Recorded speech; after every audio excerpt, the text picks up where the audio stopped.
오늘 이어서 음행에 대한 내용을 가르쳐주고 있죠. 그러면 부연 설명을 하고 있어요.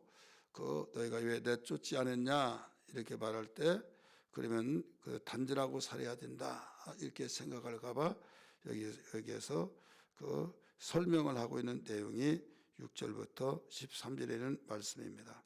오늘 말씀은 우리 주님께 드려지는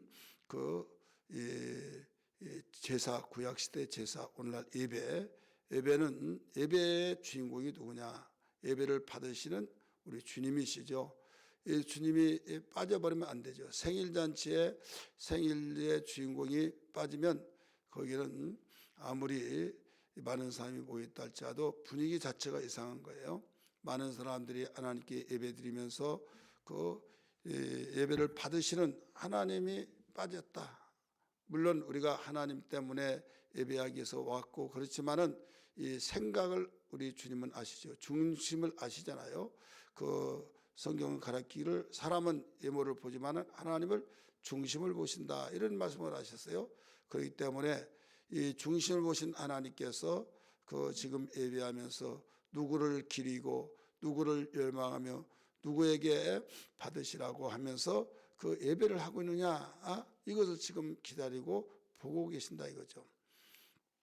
그렇기 때문에 아예 일곱째 날을 말씀하시기를 너희는 안식일을 기억하여 거룩히 지키라 이렇게 나오죠. 거룩히 지키라는 것은 뭐냐면 온전한 마음으로 하나님을 향하여서 하나님을 바라보며 갈망하며 사모하며 지키라 이 말이에요.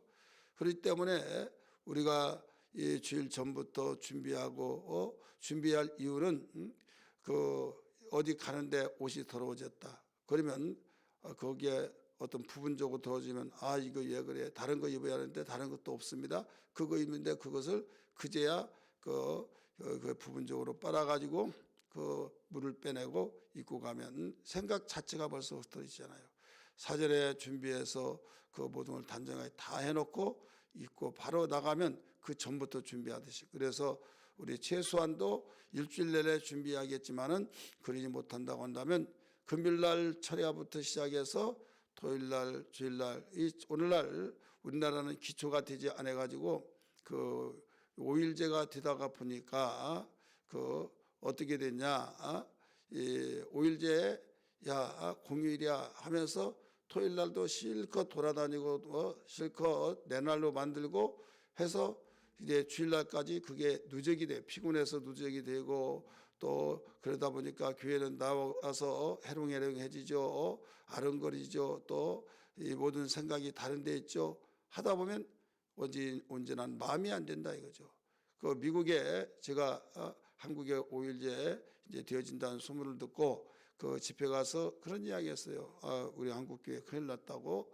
그랬더니 목사님들이 하신 말씀이 옥 목사 그렇지 않다고 괜찮다고 오히려 미국에도 5일제 되었을 때 그럴 줄 알았는데 그렇지 않고 오히려 주일날 주위에서 준비하고 더 좋더라 이렇게 이야기했어요.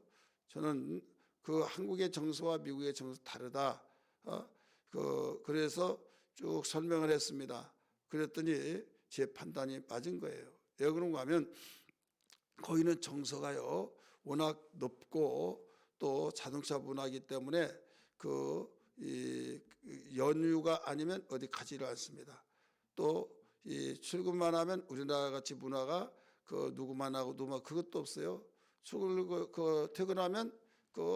퇴근하면 곧바로 집으로 와서 가족과 함께 그렇게 하다 보니까 토요일 날 어디 가지 않고 가족과 함께 하면서 주일 준비하고 또 그동안에 밀렸던 가사일을 하고 그래도 온전한 마음으로 주께 드리니까 그 정서가 있어요. 근데 기초가 그렇게 기독교 문화로 되어 있기 때문에 우리나라는 그렇지 않잖아요.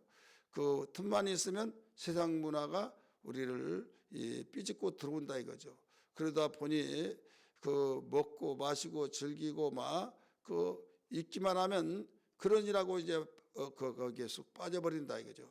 그러다가 이제 교회는 가기는 가야하는데 그냥 잠에서 깨어나서 오듯이 잠에서 눈곱도 떨어지지 않고 오듯이 그런과 같이 생각이 몽롱해져 가지고 이제 힘들게 오니까 짜증 나기도 하고 그러잖아요. 그래서 준비하면 설렘이 있죠. 준비하면은 우리에게 새로운 가슴이 우리에게 준비되어서 온전히 하나님께 드려진다 이거죠. 오늘 본문의 말씀 보니까 너희가 자랑하지 말라 이 말씀부터 시작하죠. 6절에 너희가 자랑한 것이 옳지 아니하도다. 적은 누룩을 온 덩어리에 퍼지는 것을 알지 못하느냐. 자랑하지 않는 것이 너희가 옳다. 근데 얘 자랑하느냐. 이런 상황에 무슨 자랑을 하느냐. 지금 누룩이 퍼져서 온 사람들에게 지금 번져지고 있는 것을 보고도 자랑하느냐 이거예요. 지금 오히려 여기에서 애통이 여기면서 지금 회개하면서 또 이 모든 것을 그를 위해서 기도해주고 또 권면하고 모든 새롭게 우리가 누룩 없는 떡으로 무교병으로 유월절 지키라고 했듯이 그것을 설명하고 있는 것입니다. 6절에 그렇게 나왔잖아요. 6절 하반절 읽습니다. 적은 누룩이 온 덩어리에 퍼지는 것을 알지 못하느냐. 적은 누룩이 누구예요? 지금 아비의 아내를 취했다고 하는 사람, 그를 통해서 온 덩어리에 퍼지는 것을 알지 못하느냐. 분위기가 그렇게 세상 분위기가 그러니까 뭐 당연하고 지금 세상은 뭐 그러는데 뭐 별 수 없지 뭐 이런 식으로 되어버리니까 퍼지고 있다 이거죠. 세상이 그렇다라도 교회 안은 그렇지 말해야 하는데 이런 말이에요. 7절 너희는 누룩 없는 자인데 새 덩어리가 되기 위해서 묵은 누룩을 내버리라. 우리는 누룩 없는 빵으로 시작했어요. 그래서 6월절에서도 누룩이 없는 무교병으로 먹으라. 그래서 무교절이라고 합니다. 6월절을 일주일 동안 이 떡을 먹되 누룩이 없는 떡을 먹어라. 그래서 누룩이 있는 것을 먹으면 죽으리라 라고 가르쳐 줬잖아요. 이 말은 온 마음을 다하여 마음과 성품과 뜻을 다하여 주 너희 하나님을 사랑하라. 이는 크고 첫째 되는 계명이라. 마태복음 22장 37절 이하에 말씀하신 내용이에요. 그렇기 때문에 온 마음을 다하여 이게 굉장히 중요합니다. 그래서 하나님은 온전한 것을 바라신다 이거죠. 그래서 전제라고 하는 것은 뭐냐면 모든 걸 다 드려진다는 거예요. 이 생각도 드려지고 마음도 드려지고 어떤 물질만 드려진 것이 아니라 짐승만 드려진 것이 아니라 거기에 촉각을 거기에 다 쏟으라 이거예요. 그러면서 여기에 예수 그리스도를 설명하고 있죠. 우리의 유월절 양 곧 그리스도께서 희생되셨느니라. 이제 유월절 양을 이제 가리키고 있는 거예요. 그러므로 이제 8절에서 결론을 내려줍니다. 이러므로 우리가 명절을 지키되, 여기서 무슨 명절이에요? 유월절 명절을 지키되 묵은 누룩으로도 말고 악하고 악의에 찬 누룩으로도 말고 누룩이 없이 오직 순전함과 진실한 떡으로 하자. 예수 그리스도는 우리의 생명의 떡인 걸 믿기 바랍니다. 요한복음 6장에 있는 말씀, 나는 하늘로서 내려온 생명의 떡이니 이 떡을 먹으면 영생하리라 나오잖아요. 그래서 예수 그리스도는 나에게 생명의 떡으로서 그 떡만 내가 먹을 양식이다 생각하고 이 교회에 나오고 교회 생활할 때 하나님을 바라보고 주님 바라보면서 믿음의 주 되신 예수 그리스도를 바라봐야 하는데, 이 생각은 그냥 액세서리로 가지고 다니다가 세상에 묵은 누룩 또 이건 이런저런 누룩들이 수없이 우리의 생각과 마음에 파고들어서 그냥 그대로 예배를 드리고 있는 것이 음행을 저질러서 있던 사건과 다를 바가 뭐가 있느냐. 똑같다 이거죠. 죄의 형태만 달랐지 달라서 그렇지 다른 것이 아니다. 여기에 이 본문 사건은 아비의 아내를 취했는데 이방인들도 그런 일이 없다. 그런데 너희 안에 이런 일이 있느냐 내쫓아라 이렇게 말씀했죠. 그렇다면 우리는 여기에서 이 누룩을 이야기하고 있을 때 꼭 여기에서는 음행의 사건을 통해서 그걸 초점으로 해서 우리의 모든 죄는 하나님 볼 때 다 똑같은 거예요. 죄의 형태만 달랐을 뿐이지 죄 때문에 십자가에 못 박혀 죽으시고 죄 때문에 망하게 되고 그 선악과를 따먹었던 죄 때문에 망한 것처럼 여기에는 음행 사건이 나왔지만은 우리는 음행 사건이 아닌 다른 죄도 똑같다. 그래서 그 여기에 누구는 적은 누룩이든 또 묵은 누룩이든 또 그 이런 그 누룩이든 그런 걸로 하지 말고 오직 뭐라고 그랬어요? 순전하고 진실한 떡으로 하자 이렇게 말했잖아요. 그렇기 때문에 이런 저런 누룩은 죄의 형태를 말하고 있어요. 그래서 온전하게 우리는 그 의롭다함을 얻은 구원받은 하나님의 자녀들이 진리로 의롭다함을 얻고 진리의 삶이 되어지면서 하나님께 예배드리면서 누구만을 바라보면서요? 누룩 없는 떡인 예수 그리스도를 바라보면서 예배드려야 된다. 이것을 우리 성도들은 모든 그리스도인들은 이 사실에 우리는 관심 갖고 준비하며 기도하며 우리 주일 예배를 또 모든 예배를 드려져야 될 줄 믿습니다. 그러나 많은 사람들은 이 사건을 통해서 이 일만 이 일 저지른 사람은 심판받고 죽일 사람이고 나는 그런 일이 없으니까 나는 깨끗해 이렇게 해서 정죄를 시키고 있다 이거죠.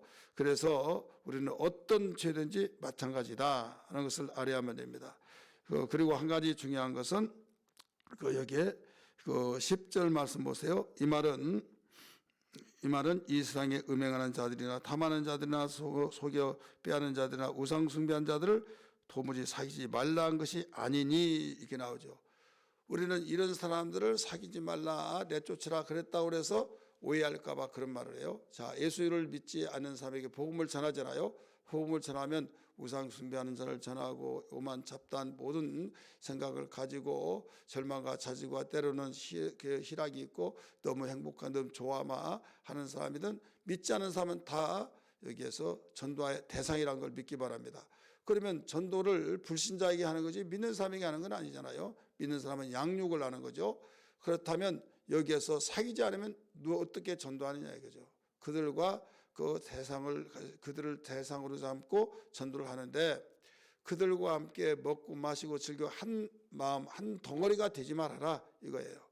한 덩어리가 되지 말. 똑같은 마음을 가지고 동의에 재창하고 그래서 정치하던 사람이든 일반 사람이든 저 사람은 내 편이야 해가지고 어떤 일을 다 하더라도 거기에서 내가 감싸고 돌고 그래가지고 거기에서 잘못한 것은 아니다. 너 이렇게 충고해 준 것이 진실한 친구잖아요. 그런데 내 편이니까 내가 어떻게든 보호해야 해요. 내가 옹호해야 해요. 그런 식으로 사귀지 말아라. 이런 말씀이에요. 그래서 예수님 믿지 않은 사람은 여기에서 하나님이 심판하시지만은 믿는 사람들 가운데서는 이걸 내쫓으라. 이것은 등 돌리고 살고 내쫓아서 당장 떠나라고 막 그렇게 한 것이 아니라 내가 그 생각에 동의했던 것을 다 밀어내버리고 이건 잘못된 것이야 라고 교통정리를 하듯이 깔끔하게 이런 정리해서 미혹을 받지 말고 내 속에 작은 누룩이라도 있어서는 안 된다. 그러면 오히려 그를 위해서 불쌍해서 기도해주고 그래서 그들이 하나님 앞에 온전하게 예배하고 하나님께 온전하게 바로 세워지기를 원하는 것을 여기서 가르쳐주고 있는 겁니다. 그러므로 오늘 우리는 기도할 때 하나님 세상에는 수없는 누룩들이 많이 있습니다.